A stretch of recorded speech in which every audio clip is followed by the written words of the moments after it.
Hi అండి, welcome back to my channel. నేనైతే ప్రతి సోమవారం శివయ్యను భక్తితో పూజిస్తే ఇంట్లో శాంతి సానుకూల వాతావరణం పెరుగుతుందని నేనైతే అనుకుంటున్నానండి. అయితే మనం ముఖ్యంగా సోమవారం శివుడికి పూజ చేయడం వల్ల ఎలాంటి ఫలితాలు అయితే వస్తాయో ఇప్పుడు చూద్దామండి ఈ వీడియోలో. అయితే నేను రోజు ఇంట్లోనే స్నానం చేసిన తర్వాత శుభ్రంగా ఇల్లంతా కూడా శుభ్రం చేసి పూజ గది శుభ్రం చేసిన తర్వాత ఇంట్లోనే నేను స్వామివారికి అభిషేకం చేస్తానండి. రోజు చేస్తాను, సోమవారం కొంచెం ప్రత్యేకంగా చేస్తాను.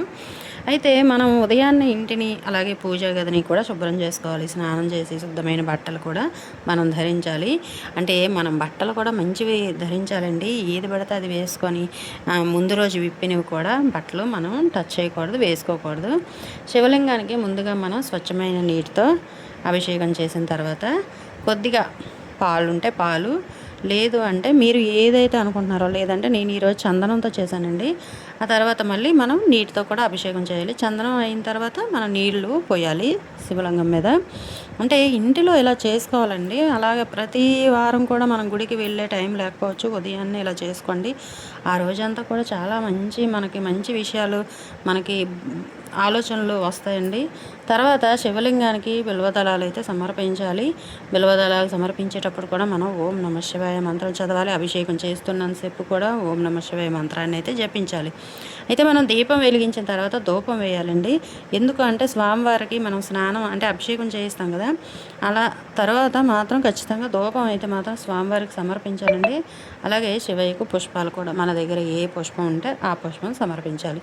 మీకు వీలైతే శివాష్టకం లేదంటే లింగాష్టకం, శివ పంచాక్షర మంత్రం కూడా జపించవచ్చు. అయితే ప్రతి సోమవారం ఇలా భక్తితో శివుడిని పూజించడం వల్ల మనసుకు ప్రశాంతత కలుగుతుందండి. మెయిన్గా ఇంట్లో సానుకూల వాతావరణం ఏర్పడుతుంది. అలాగే మనకి ఆధ్యాత్మికంగా కూడా మంచి ఫలితాలు అయితే ఉంటాయి. డబ్బుకు సంబంధించిన విషయాల్లో అయితే మనకి ఆర్థికపరమైన ఇబ్బందులు కూడా తొలగిపోతాయండి. అలాగే క్రమశిక్షణతో కూడా మనం ఉంటాము. ఆ రోజంతా ఈరోజు మనం శివ పూజ చేసుకున్నాం, ఎవరిని దూషించకూడదని చెప్పి మనం అలాగే అలవాటు చేసుకుంటాం కూడా. అయితే ఏ పని చేయాలన్నా కూడా బద్ధకంగా కూడా అనిపిస్తే మాత్రం శివుడిని ధ్యానం చేసి ఓం నమ శివాయ అనే మంత్రాన్ని చదువుతూ ఆ రోజు చేయాల్సిన పనిని సంకల్పంతో ప్రారంభించండి.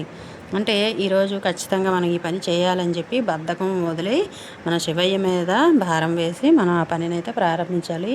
ఇంకోటి ఏంటంటే శివ పూజ అంటే కేవలం కోరికలు కోరడం మాత్రమే కాదండి. మనలో భక్తి, ప్రశాంతత, మంచి ఆలోచనలు, క్రమశిక్షణ పెంచుకోవడం కూడా మనం చేయాలి. ఇందులోని మనం శివ పూజ చేసాము అంటే కోరికలు కోరేసుకుందాం అని చెప్పి ఎప్పుడు చేయకండి.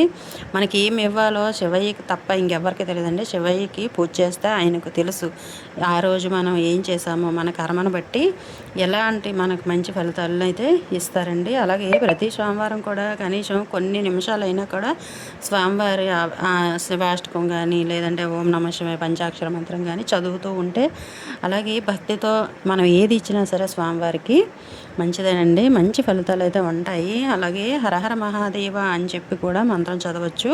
ఈ వీడియో నచ్చితే లైక్ చేయండి, షేర్ చేయండి, సబ్స్క్రైబ్ చేసుకోండి.